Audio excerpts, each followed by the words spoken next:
हम शिक्षा के क्षेत्र में महत्वपूर्ण योगदान का अध्ययन कर रहे थे, तो उसी क्रम में हम आगे बढ़ते हैं। सावित्रीबाई फूले ने शिक्षा के साथ साथ अन्य क्षेत्रों में भी महत्वपूर्ण योगदान निभाया है। कई प्रकार की असमानताओं को उन्होंने विरोध किया है।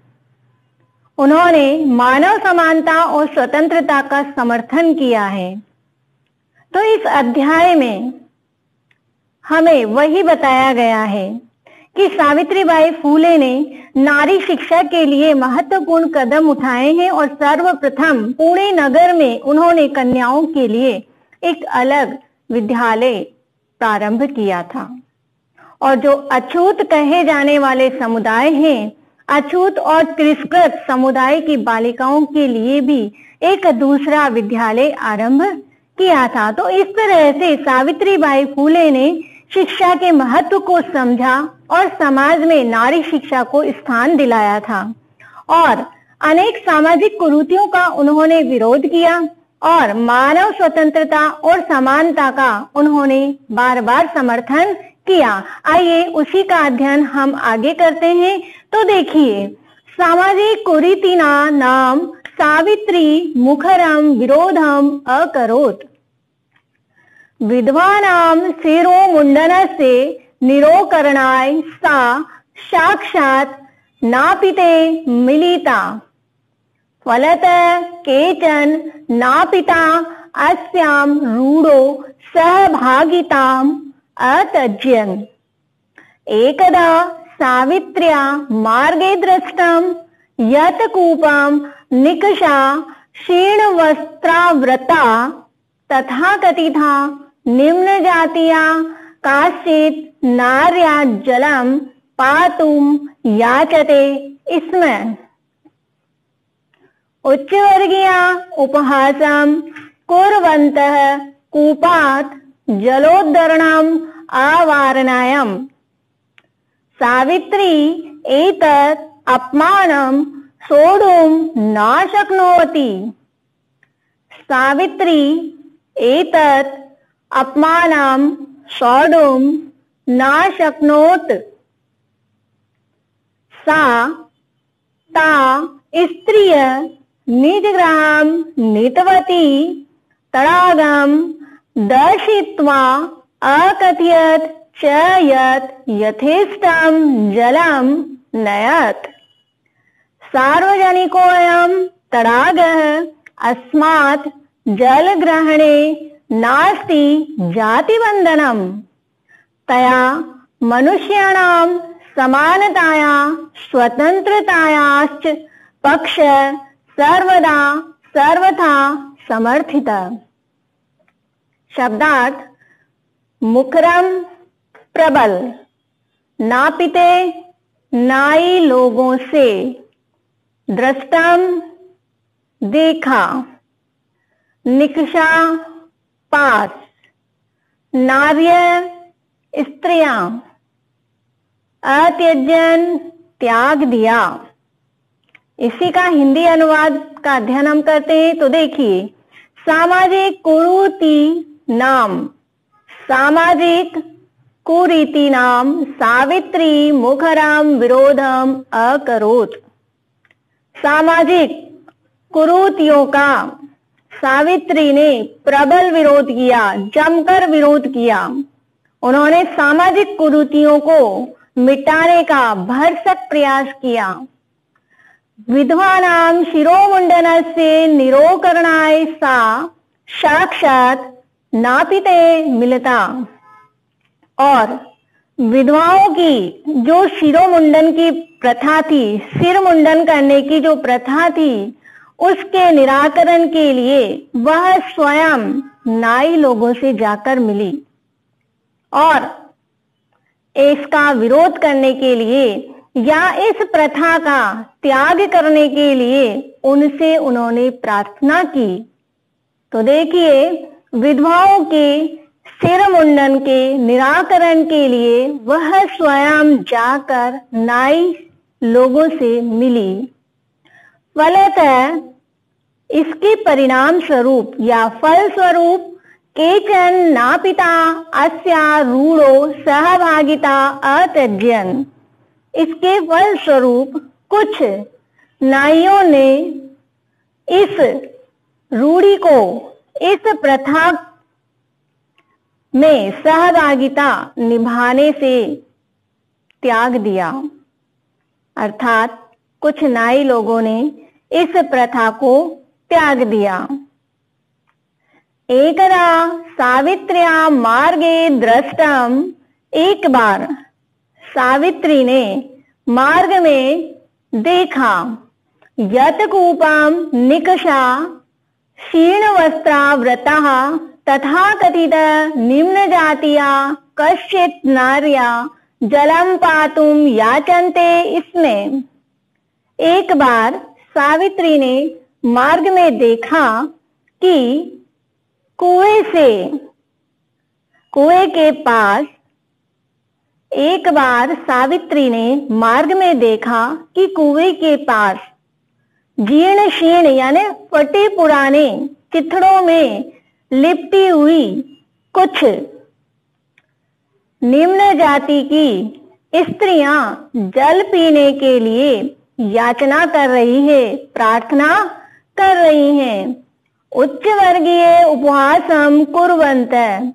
लेकिन जो उच्च वर्ग के लोग हैं वह उनका उपहास कर रहे हैं, मजाक उड़ा रहे हैं। कूपात जलोदर्णाम अवारणाय, कूपात जलोदर्णाम अवार्यन। और कुएं से उन्हें जल देने के लिए मना कर रहे हैं, कुएं से जल नहीं दे रहे हैं। सावित्री एतत् अपमानम सोढुम ना शक्नोत। सावित्री इस अपमान को सहन नहीं कर सकी। सा वह ता स्त्रिये निज गृहम नीतवती। वह उन स्त्रियों को अपने घर लेकर गई। तड़ागम दर्शित्वा आकथयत। और तालाब को दिखाकर बोली या कहने लगी, च यत यथेष्टम जलम नयत। जितना चाहिए उतना पानी ले लो। सार्वजनिको अयम तड़ाग। यह तालाब सार्वजनिक है। अस्मात् जल ग्रहणे नास्ति जाति बंधनम। इससे जल ग्रहण करने में किसी प्रकार का कोई जाति बंधन नहीं है। इससे जल ग्रहण करने में किसी प्रकार का कोई जाति बंधन नहीं है। किससे? तालाब से। तया मनुष्याणाम समानताया स्वतंत्रतायाश्च पक्ष सर्वदा सर्वथा समर्थित।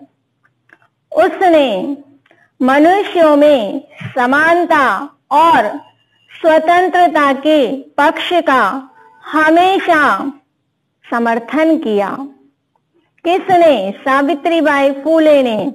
सावित्रीबाई फूले ने मनुष्यों की समानता और स्वतंत्रता के पक्ष में हमेशा सर्वदा सर्वथा समर्थन किया है। आइए अगला गद्यांश देखते हैं।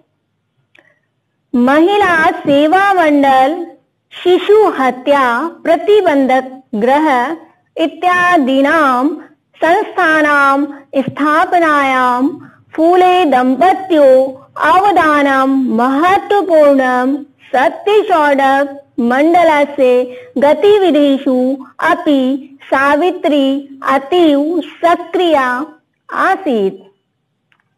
अस्य मंडलस्य उद्देश्यम् आसीत् उत्पीड़ितानां समुदायानां स्वाधिकारान् प्रति जागरणम् इति। समुदायानां स्वाधिकारान् प्रति जागरणम् इति। सावित्री अनेका संस्था प्रशासन कौशलेन संचालितवती। दुर्भिक्ष काले, प्लेग काले च सा पीड़ित जनानां अश्रान्तम् अविरतं च सेवाम् अकरोत्। सहायता सामग्री व्यवस्थाये सर्वथा प्रयासम् अकरोत्। महारोग प्रसार काले सेवारता सा स्वयं असाध्य रोगेण ग्रस्ता। 1897 तमे ख्रीष्टाब्दे निधनं गता। साहित्य रचना या अपि सावित्री महीयते। तस्य काव्य संकलन द्वयं वर्तते। काव्यफूले सुबोध रत्नाकर चेति। भारतदेशे महिलोत्थानस्य गहनावबोधाय सावित्री महोदयाया जीवनचरितम् अवश्यमेव अध्येतव्यम्। शब्दार्थ देखिए। ग्रह घर, अवदानम योगदान। दुर्भिक्ष काले अकाल के समय, अश्रांतम बिना थके हुए, अविरतम निरंतर लगातार बिना रुके हुए। अनुवाद देखिए। महिला सेवा मंडल, शिशु हत्या प्रतिबंधक गृहम् इत्यादीनां संस्थानां स्थापनायां फूले दंपत्यो अवदानम महत्वपूर्णम्। तो महिला सेवा मंडल, शिशु हत्या प्रतिबंधक गृह इत्यादि संस्थाओं की स्थापना में फूले दंपत्ति अर्थात ज्योतिबा फूले और सावित्रीबाई का योगदान महत्वपूर्ण है। सत्यशोधक मंडलस्य गतिविधिषु अपि सावित्री अतीव सक्रिया आसीत् और सत्यशोधक मंडल की गतिविधियों में भी सावित्रीबाई का अत्यधिक सक्रियता से भूमिका रही है या रही थी। सत्यशोधक मंडल की गतिविधियों में भी सावित्री अत्यधिक सक्रिय थी। अस्य मंडलस्य उद्देश्यम् आसीत्। इस मंडल का उद्देश्य था उत्पीड़ितानां समुदायानां स्वाधिकारान् प्रति जागरणम् इति। उत्पीड़ित समुदाय के लोगों को अपने अधिकार के प्रति जागृत करना। सत्यशोधक मंडल का जो प्रमुख उद्देश्य था वह था उत्पीड़ित समुदाय के लोगों को अपने अधिकार के प्रति जागृत करना। सावित्री अनेका संस्था प्रशासन कौशलेन संचालितवती। सावित्री ने अनेक संस्थाओं के प्रशासन कौशल का संचालन किया है।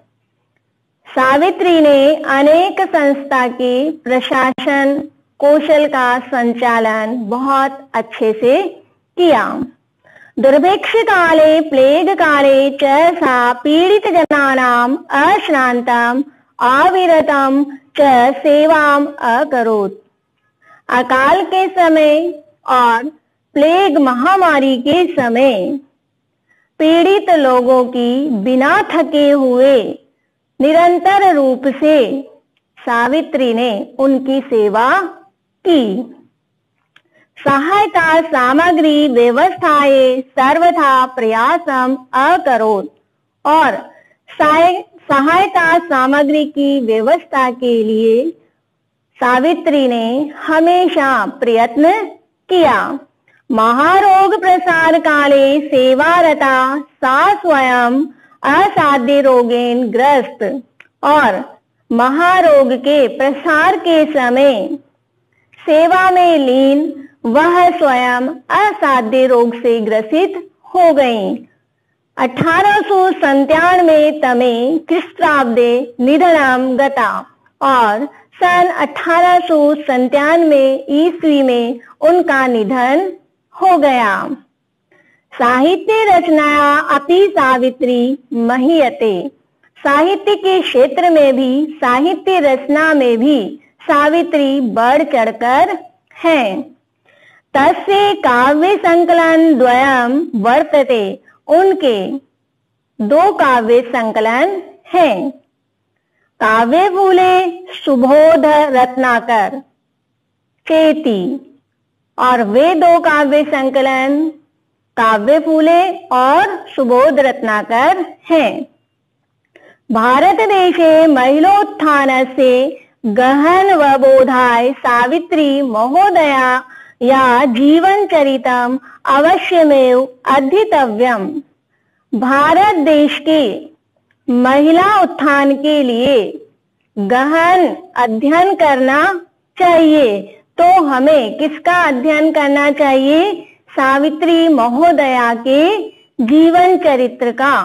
यदि भारत देश की महिलाओं के उत्थान के लिए गहरा अध्ययन करना है तो हमें सावित्री महोदया के जीवन चरित्र को अवश्य पढ़ना चाहिए, अवश्य ही उसका अध्ययन करना चाहिए।